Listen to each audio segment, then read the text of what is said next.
Dennis Nelson, and I'm looking over at Bella because my oldest son, proud graduate of Met West 2011, it's actually been flying back from his first year at university on Saturday, proudly representing Oakland at Oxford in the UK. This will also, June 30th, will mark my 26th year as a teacher in the district. 12 years as a program specialist, the last 10 at high school, doing my best to keep this district compliant, keep parents, students, and programs functioning. But sadly, it will be my last because as of yesterday, every program specialist in the district's positions were eliminated with absolutely no plans at this point to open the school year 2012-13 with a kind of capacity and capability that we've offered for so many years. We'll see what happens down the road. But I'm not here to speak to that. I was planning to come to the board no matter what before I got that wonderful news on Tuesday to speak about the impact of ongoing design budget cuts to special education. Because I'd like to invite this board to do the kinds of things that members have done in the past. Jody London, when you were 2 years ago at Skyline, as our new director came along, you asked me to give you a tour to see what it's like in those classrooms, to understand what all these issues about overage and compliance were for special education. Director Gaio, years ago at Calvin Simmons, it's amazing that both of us are still around. We used to walk the halls in a funny way, in a perverse kind of way. I mean, it was all about all means all and ownership and access. I was a special education teacher advocating for access and ownership for general education students. But now I see that declining vision for special education. I want you to understand virtually or in reality what it's like to be a 28-to-1 resource specialist touring 3 sites. I want you to understand what it's like to have 19 students in an SDC classroom without a paraprofessional because we don't fulfill those vacancies. And yet we're the cause of problems and sufferings for this district as from a compliance standpoint, every penny that we're going to save is going to go into issues that affect all of us. The $50,000 that we're saving to have us not open the school year is one non-public school. Thank you very much.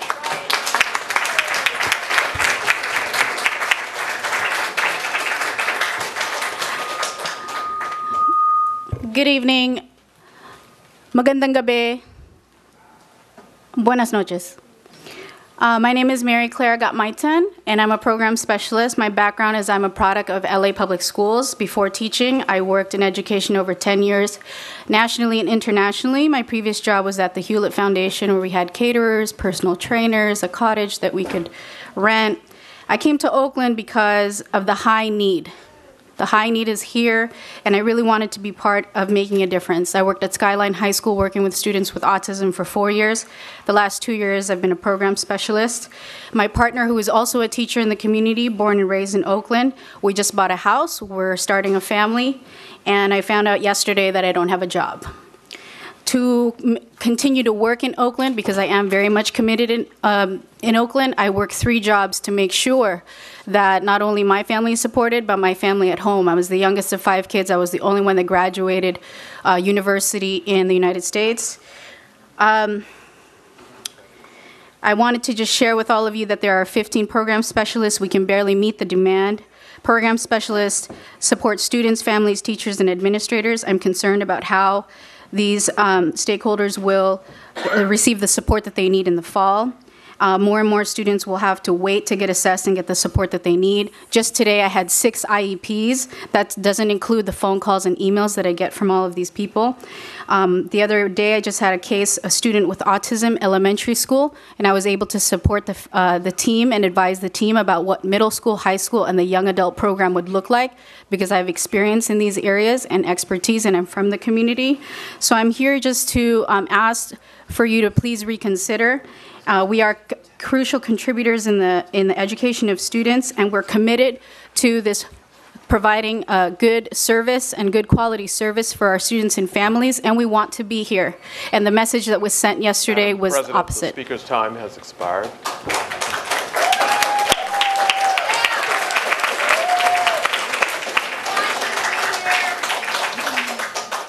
Good evening. My name is Richard Friedman, and I'm a program specialist in OUSD. This is my 20th year teaching, being a teacher in Oakland, and hope to continue. Again, I work as a program specialist. We work with students, families, principals, Nexos, Rexos, private schools, schools from other districts. So I really have a sense of what exactly does go on and what needs to change. Last week, a group of us went to Cal State Hayward on our own time to help talk to potential teachers about coming to work in Oakland. And I actually said, this is my 20th year teaching in Oakland, and, I'm just getting started. Well, I hope I didn't speak too soon, because yesterday my whole team was told that, we had to, our jobs are going to end, we had to reapply. I know there'll be other people to speak about that later, so I won't go into it. However, we were also told that our entire team, which basically does everything to get the programs up and running, we work throughout the summer so that the first day of school, everything is in place. We were told that we had to wait until the fall when our new job descriptions would be ready to reapply. So, this just happened yesterday, but basically my understanding is that it sounds like our department is going to open with no staff or limited staff, and the entire team will be spending our summers looking for other positions, which is a whole other thing. But what I want to know is what's going to happen at PEC and all the families and all the children who call us to help work out all the things that need to be worked out. To me, it sounded like the plan is to have no staff or limited staff in the building. And that doesn't make any sense to me. And with all the bad PR we've had already in special ed, this sounds like a setup for things to get even worse. And it does seem like it's in our control. So I hope that everyone here takes that into consideration. Has expired. Thank you.